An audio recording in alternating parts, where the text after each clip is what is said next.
Hey there, and welcome. Today, I'll be looking back at a game called Kirby's Adventure.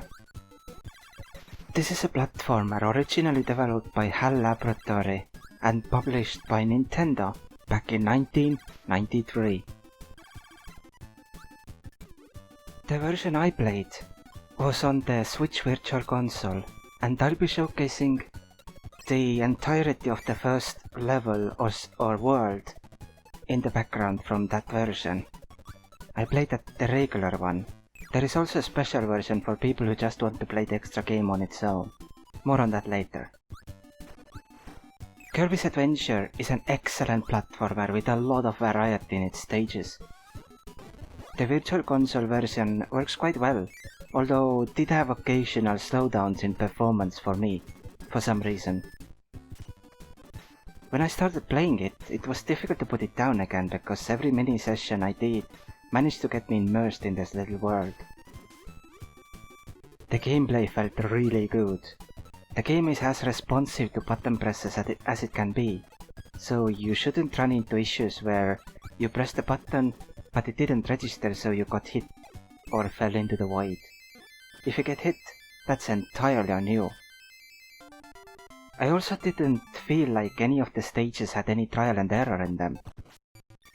Even boss fights, which I did in a more hard mode style, in the sense that I went into most mid-boss and major boss fights without any powers, so I had to rely on whatever they were throwing at me.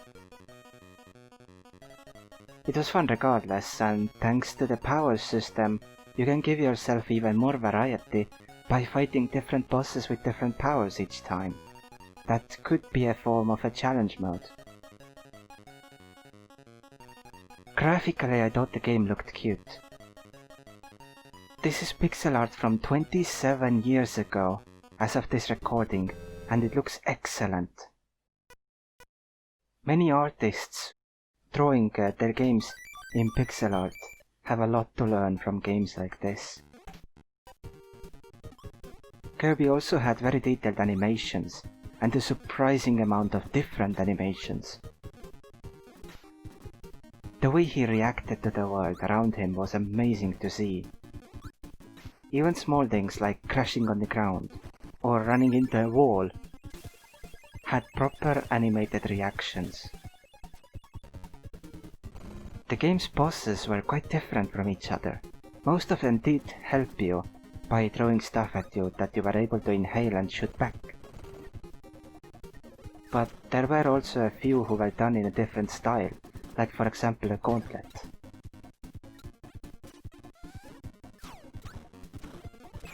As I mentioned earlier, there is also this game mode called Extra Game here. To open that, you need to complete all stages and press all large switches. If you don't know which stages have secrets you missed, the doors of each stage will give you that hint. Once you have done all that, you can start Extra Game, which is hard mode. There is no saving, and you have 3 health instead of the usual 6 as your maximum. It can be a tough mode if you want it to be. I think it fits well in a short game like this. The game's normal mode is approximately 2 hours long, maybe 3. That's if you're playing it for the first time. The Switch's Virtual Console version seems like it has washed out colors compared to the original NES version of the game, but that might just be a perception, and maybe it's actually unchanged, I'm not sure. All in all, I think it's an amazing game, and I think that anyone who likes platformers and hasn't played this yet, but has a Switch and the online membership, should play it at least once. The game is short, but sweet. If you know any other great games from the early 2000s, or even before 2000, then please let me know. I have missed many dozens of games from that time, that I'm trying to now catch up on. Thank you very much for watching, and I'll see you next time.